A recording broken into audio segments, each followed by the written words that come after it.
வணக்கம் மக்களே. Hi friends. நம்ம லாஸ்ட் இங்கிலீஷில் போன இதில் என்ன பார்த்தோம் அப்படின்னா, நான் உங்களுக்கு சொன்னதே என்ன சொன்னேன்னா, இங்கிலீஷ்னாலே வெறும் ஆல்ஃபபெட்ஸ், பேசிக்காக இங்கிலீஷ்னால் ஆல்ஃபபெட்ஸ் தான். அந்த ஆல்ஃபபெட்ஸ் வச்சு நம்ம ஜோடிக்கிற வார்த்தைகள் அதெல்லாம் தான் வேர்ட்ஸ்னு சொல்லுவோம். அந்த வேர்ட்ஸை எப்படி நம்ம ஒரு ஒரு என்ன சொல்கிறது, ஒரு சென்டென்ஸாக பண்ணுறது அப்படிங்கிறது தான் இங்கிலீஷ்க்கு உண்டான ஒரு சீக்ரெட்டு தான் கிராமர் இருந்தால் தான் நம்மளால் இங்கிலீஷ் நல்லாவே பேச முடியும், பழக முடியும், எழுத முடியும். ஓகேவா? ஸோ அந்த கிராமர் நீங்கள் பார்த்தீங்கன்னா ரொம்ப ஈஸி தான். அதுதான் நான் உங்களுக்கு சொன்னேன் லாஸ்ட் இதில் எப்படி ஸ்டார்ட் பண்ணேன் அப்படின்னா, இப்போ மை நேம் இஸ் ஸ்ரீ அப்படின்னு சொல்கிறேன் அப்படின்னா, இந்த மை நேமுங்கிறது என்ன, இஸ்ஸுன்னா என்ன, ஸ்ரீங்கிறது என்ன, இதெல்லாம் நம்ம ஜென்ரலாக பார்ப்போம். பட் ஆனால் இஸ்ஸுனா ப்ரெசன்ட் டென்ஸ், இப்போ எப்போ அது மாதிரிங்கிறது. ஸோ ப்ரெசன்ட் டென்ஸ்னால் இஸ், பாஸ்ட் டென்ஸ்னால் வாஸ், ஃப்யூச்சர்னா வில், எதிர்காலம், நிகழ்காலம், முற்காலம் அப்படிங்கிற மாதிரி சொல்கிறது தான் present tense, past tense, future tense அப்படிங்கிறது. இப்போ இங்கே வாஸ் ஏன் வருது, த சன்னுன்னா என்ன அப்படிங்கிறதெல்லாம் நான் சொன்னேன். அதே மாதிரி கிராமரில் நிறைய இருக்குது. அதில் நான் பேசிக்காக இதுலேருந்து ஸ்மாலாக சின்னதுலேருந்து நான் ஸ்டார்ட் பண்ணுறேன் அப்படின்னு சொன்னேன். ஒரு எக்ஸாம்பிள் நான் எழுதினேன். The dog chase the cat fastly at Lal Bahadur street. நம்மளுக்கு பார்க்கும்போது இது ஒரு சென்டென்ஸாக தான் தெரியும் ஃப்ரெண்ட்ஸ்.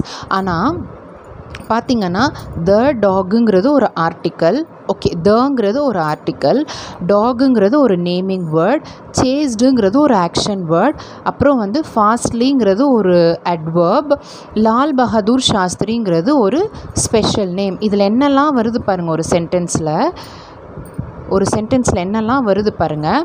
ஒரு ஆர்டிக்கல் வருது, ஒரு நவுன் வருது, ஒரு வேர்ப் வருது, ஒரு அட்வர்ப் வருது, ஒரு ஸ்பெஷல் நேம் வருது. ஓகேவா? ஸோ இதுதான் உங்களுக்கு ஒரு கிராமர் சென்டென்ஸ் ஃபார்மேஷன் அப்படின்னு சொல்கிறது. இது எப்படி ஃபார்ம் பண்ணணுங்கிறத நம்ம பார்க்கலாம்.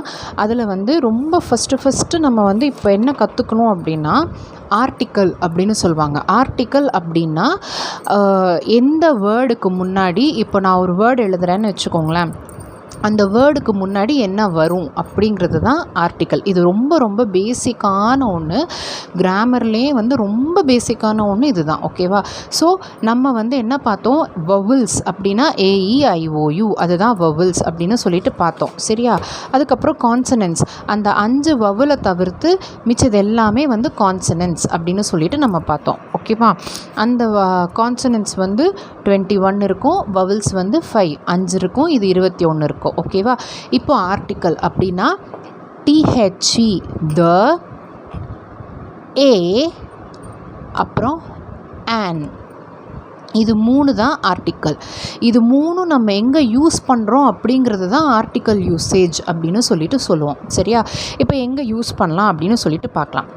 வவல்ஸ்ன்னு நம்ம சொல்கிறோம் தெரியுமா, ஒரு 5 ஆல்ஃபபெட். அந்த 5 ஆல்ஃபபெட் AEIOU, அந்த 5 ஆல்ஃபபெட்டில் ஒரு வேர்டு ஸ்டார்ட் ஆகுது அப்படின்னா அதுக்கு முன்னாடி an, அதை தான் யூஸ் பண்ணுவோம். கம்பல்சரியாக அதை தான் யூஸ் பண்ணணும், அதை தான் யூஸ் பண்ணுவோம். சரியா? ஒரு வவலுக்கு முன்னாடி நீங்கள் A எழுதக்கூடாது, ஒரு வவலுக்கு முன்னாடி நீங்கள் த எழுதவே கூடாது. ஒரு வவலுக்கு முன்னாடி எப்போவுமே நீங்கள் an அதை மட்டும் தான் எழுதணும். சரிங்களா? இது நல்லா நீங்கள் பதிய வச்சுக்கோங்க. ஸோ வவல்ஸுங்கிற ஒரு 5 ஆல்ஃபபெட்டுக்கு முன்னாடி an இதை மட்டும்தான் யூஸ் பண்ணணும். ஓகேவா? ஸோ வவல்ஸை தவிர்த்து இப்போ நம்ம மிச்சம் 21 ஆல்ஃபபெட் இருக்குது. அந்த 21 ஆல்ஃபபெட்டுக்கும் முன்னாடி அ அப்படின்னு சொல்லுவோம்ல, எழுதணும். A அப்படின்னு சொல்லலாம், அதை A அப்படின்னு சொல்லலாம். ஸோ 21 ஆல்ஃபபெட்டுக்கு முன்னாடி மட்டும்தான் எழுதணும், 5 வவல்ஸ்க்கு முன்னாடி an மட்டும்தான் எழுதணும். சரியா? ஓகே, A யூஸ் பண்ணிட்டோம், an யூஸ் பண்ணிட்டோம். நெக்ஸ்ட்டு த எங்கே யூஸ் பண்ணணும் அப்படின்னா, ஒரு ஸ்பெசிஃபிக்கான ஒரு விஷயத்தை நம்ம குறிப்பிட்டு சொல்கிறோம் அப்படின்னா, ஒரு நம்ம சென்டென்ஸோ இல்லை ஏதாவது ஒன்று பேசும்போது அதுதான் அந்த இடத்துல இம்பார்ட்டண்ட்டான ஒரு விஷயம், நம்ம அதை பற்றி பேசுகிறோம் அப்படின்னா அந்த இடத்துல த அப்படிங்கிறத நம்ம யூஸ் பண்ணணும். ஓகேவா? ஸோ இதை எப்படி நம்ம ஜஸ்ட் ஒரு எக்ஸாம்பிள் சொல்கிறேன் பாருங்கள். இது எல்லாமே வந்து கான்சனன்ட்ஸ். எதில் ஸ்டார்ட் ஆகுது? ஜியில் ஸ்டார்ட் ஆகுது, ஹெச்சில் ஸ்டார்ட் ஆகுது, பி அதெல்லாம் வந்து ஸ்டார்ட் ஆகுது. ஸோ இதெல்லாம் வந்து கான்சனன்ட்ஸில் ஸ்டார்ட் ஆகிறதுனால கோட், ஹட், இந்த ஒரு வேர்டுக்கு ஃபஸ்ட்டு ஆல்ஃபபெட் எதில் இருக்குதுன்னு பாருங்கள். இப்போ இந்த ஃபஸ்ட்டு ஆல்ஃபபெட் வவுலாக இருந்தால் ஆன் எழுதுங்க, ஆனால் வவுல் கிடையாது இது. ஸோ இதுக்கு முன்னாடி அ கோட், ஓகேவா? அதுக்கப்புறம் a hut, a pen, a brush, a book, ஓகேவா? இப்படி தான் உண்டான ஆர்டிக்கலை யூஸ் பண்ணணும்.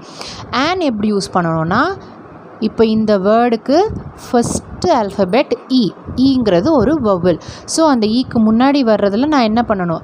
An elephant, an egg, an apple, an igloo, an owl, ஓகேவா? ஸோ இதெல்லாம் வவல்ஸ்க்கு முன்னாடி வர்ற ஆன் யூசேஜ்.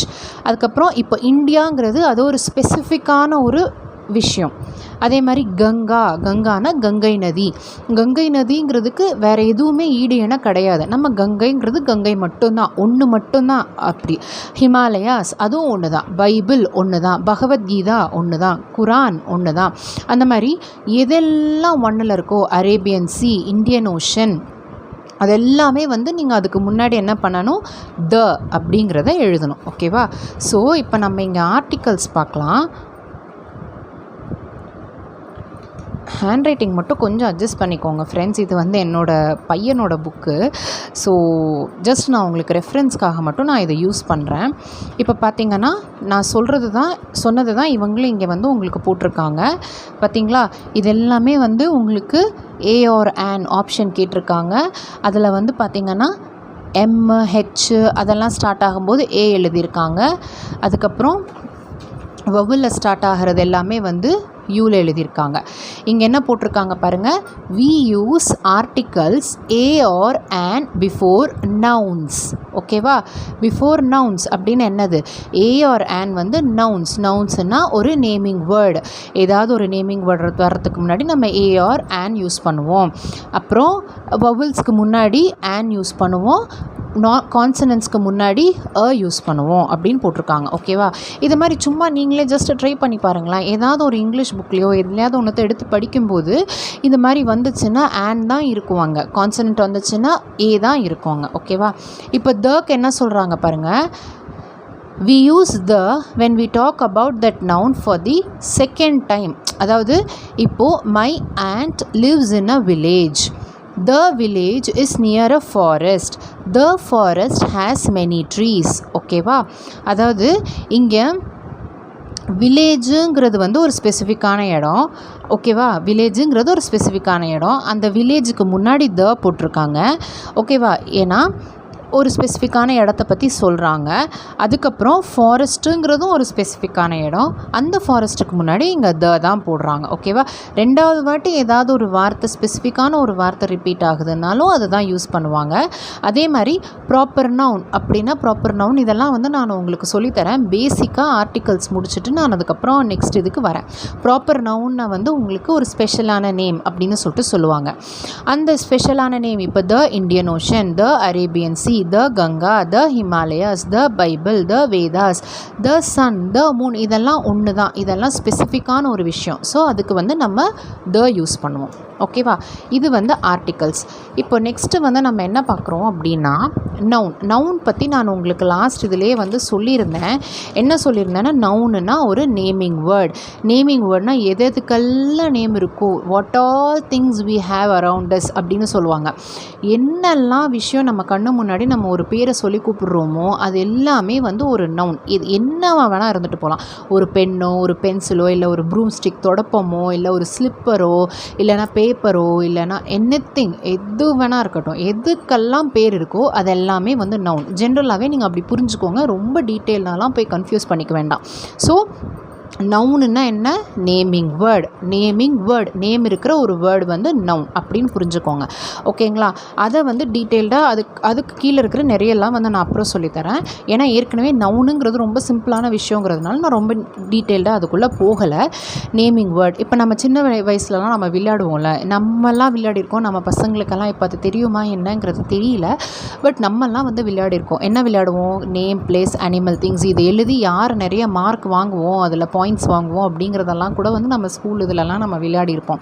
ஸோ அந்த நேம், பிளேஸ், அனிமல், திங்ஸ் எல்லாத்துக்குமே வந்து நேம்ஸ் இருக்குது. ஸோ அது எல்லாமே வந்து நவுன்ஸ்.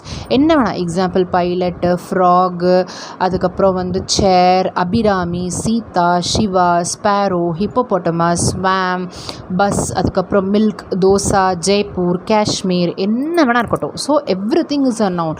எதுக்கெல்லாம் நேம்ஸ் இருக்கோ அதெல்லாம் நவுன். இப்போ நவுனுக்கு வந்து நம்ம இங்கே பார்க்குறோம் அப்படின்னா பாருங்கள், இது நான் காட்டுறேன். இந்த பிக்சரில் ஒரு கார் இருக்குது, ஸ்விங் இருக்குது, பார்க் இருக்குது, பாண்ட் இருக்குது, ரேபிட் இருக்குது, எவ்ரிதிங் எல்லாமே வந்து வெவ்வேறு விஷயங்கள். ஒரு காருங்கிறது வேறு, ஒரு மனுஷங்கிறது வேறு, ஒரு அனிமல்ஸுங்கிறது வேறு, ஒரு டாய்ஸுங்கிறது வேறு, அப்புறம் விளையாட்டு சாமான்ங்கிறது வேறு. ஓகேவா? ஸோ ஆனால் இது எல்லாத்துக்கும் ஒரு நேம் இருக்குது. ஸோ எவ்ரிதிங் எல்லாமே வந்து உங்களுக்கு நவுன் தான். ஓகேவா? ஸோ இதுதான் வந்து ஆர்டிகல்ஸ் அண்ட் நவுன்ஸ் பற்றி நான் உங்களுக்கு சொன்னேன். Thank you friends. என்றென்றும் தமிழ் போல் வளர்வோம்.